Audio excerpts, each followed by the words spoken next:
All right, now we're going to talk about stationary points.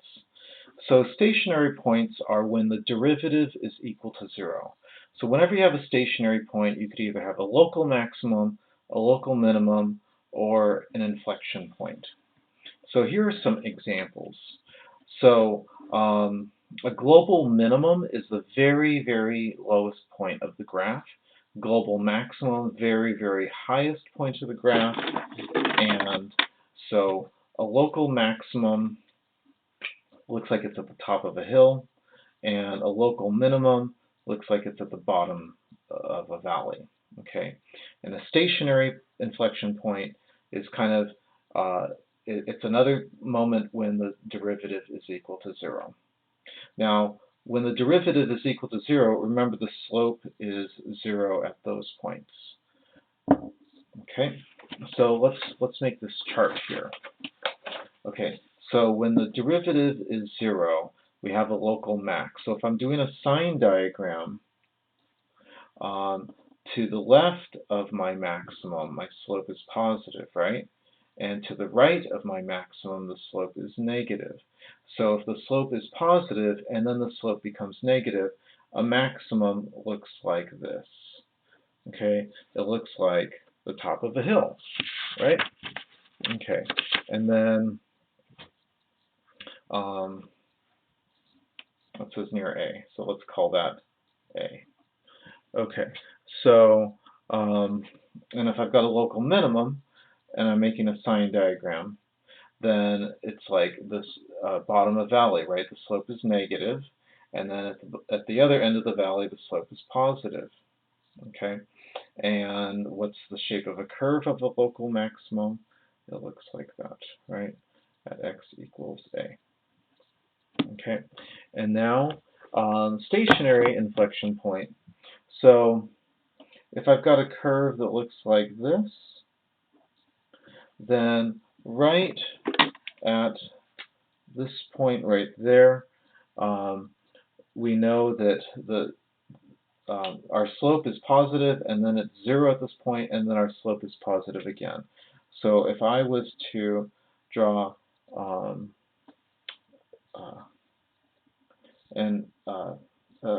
sign diagram of this, here the slope is positive, and then here the slope is positive, and right at this value, the derivative is equal to 0, and so we have this kind of stationary inflection point. Let's do another example. Let's say I got a slope drawing like this. So at this point,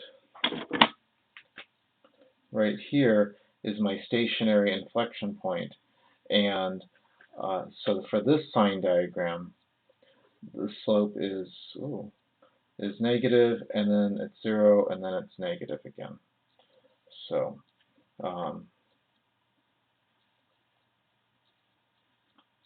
there we go.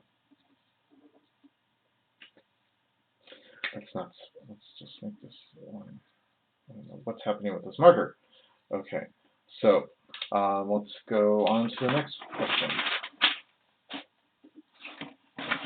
Okay, so find and classify all the stationary points of this graph here. Okay, so first of all, if I want to find the stationary points, I need to find the derivative.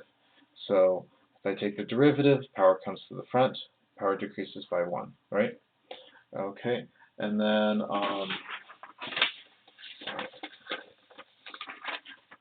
okay, so I've taken the derivative, and we get this.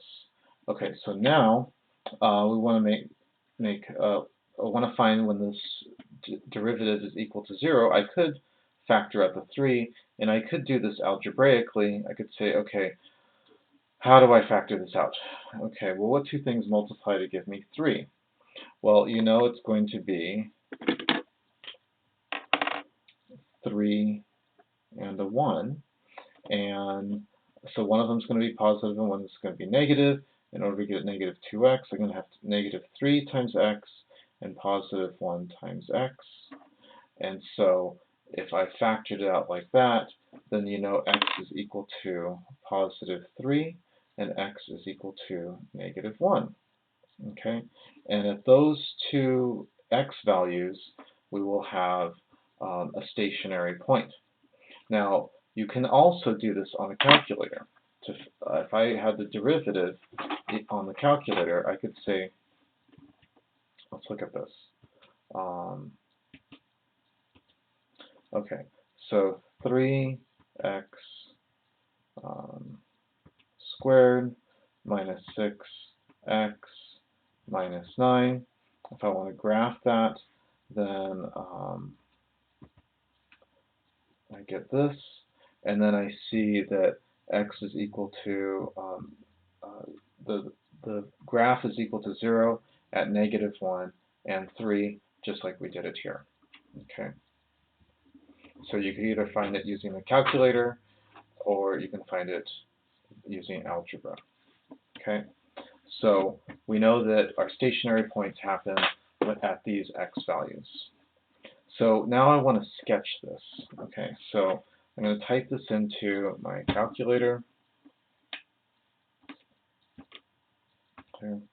Okay, x caret 3 minus 3x squared minus 9x plus 5. Okay, and I already know I'm going to need to change the window here. I'm going to make this -30 and 30. Okay.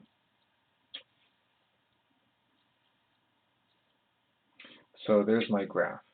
So we already know that the maximum here is going to be at when x is -1, because that looks like the top of a hill, and the minimum is going to be here at 3, because that looks like the bottom of a hill.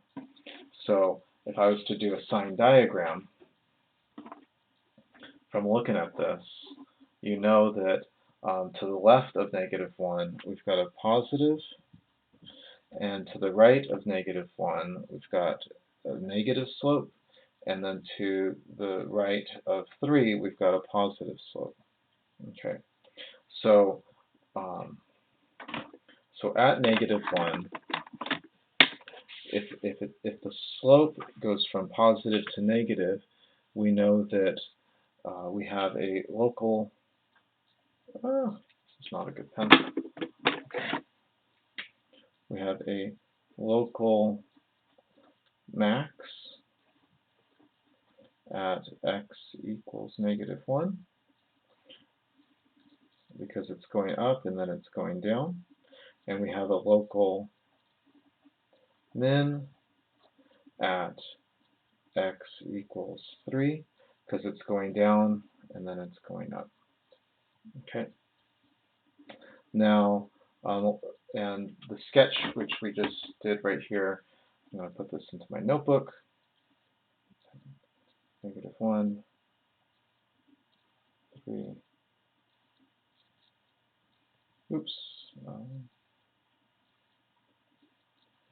It's a different color to draw.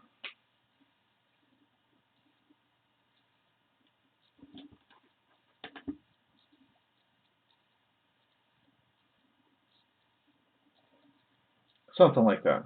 Okay. So we know we've got a maximum when x is -1 and a minimum when x is 3. So I want to find out the point at here and the point here. So one way I could figure out the point here, so I could do when f is equal to 1, using this equation here, I've got 1 cubed minus 3 times 1 squared minus 9 times 1 plus 5, and adding all those together, we end up with 10. So my, oops, this should have been -1, but it's 10. Okay, so I know my local max is at -1, 10. Okay. Now, -1, 10. Now let's find our local min. Okay, so I'm going to plug in 3 in for x into this equation here. So 3 squared minus 3 times, whoa, 3 cubed, oopsie, minus 3 times 3 squared minus 9 times 3 plus 5.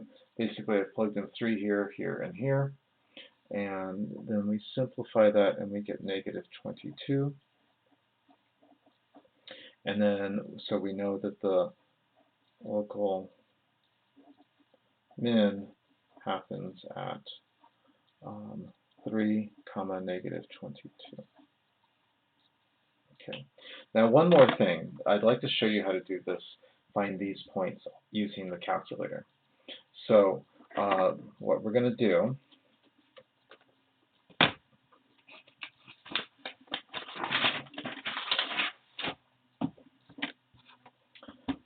so if I've got my graph that looks like this, and you want to find this right here, we're going to call this the max. Okay, so what I can do is I can press second trace,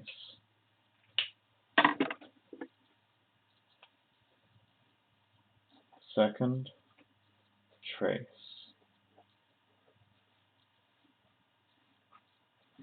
and then I want to find the max, so I'm going to do for max.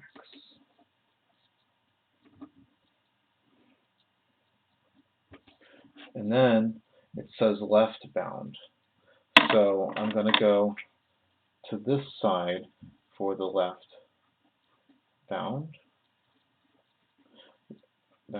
You're going to press the left arrow until you get somewhere to the left of the thing. Okay, I'm on the left side. And now I hit enter.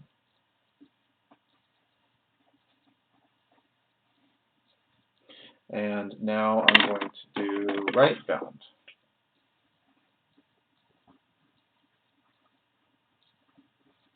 So I'm going to hit the right arrow till I'm on the right side of this point. So, okay, so my X here is blinking somewhere on the right side. Okay, and then I hit enter. And then it says guess, and you hit enter. And notice it says my maximum, zoom in a little bit. Notice it says my maximum is at -1, 10. So you didn't necessarily need to do all the algebra, you could check it with your calculator. Now, let's say we also want to find the minimum. Let's put my calculator over here now. Okay, so to find the minimum,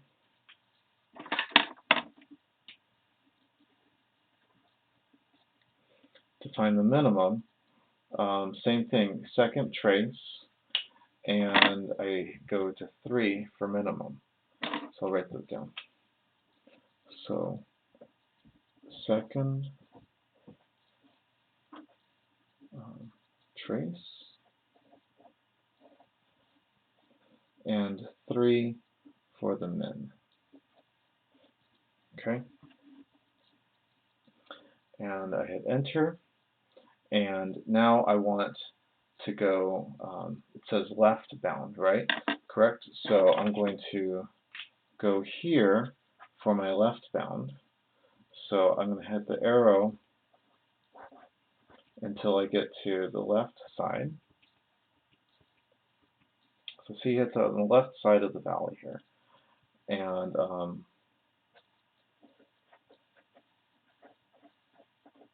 so I'm on the left bound, and then I go enter. And now it says right bound, and I need to go to the right side of the valley. So I'm going to go right there. on the right side of the valley. So I'm going to arrow to the right side. Okay, now I'm on the right side of the valley. So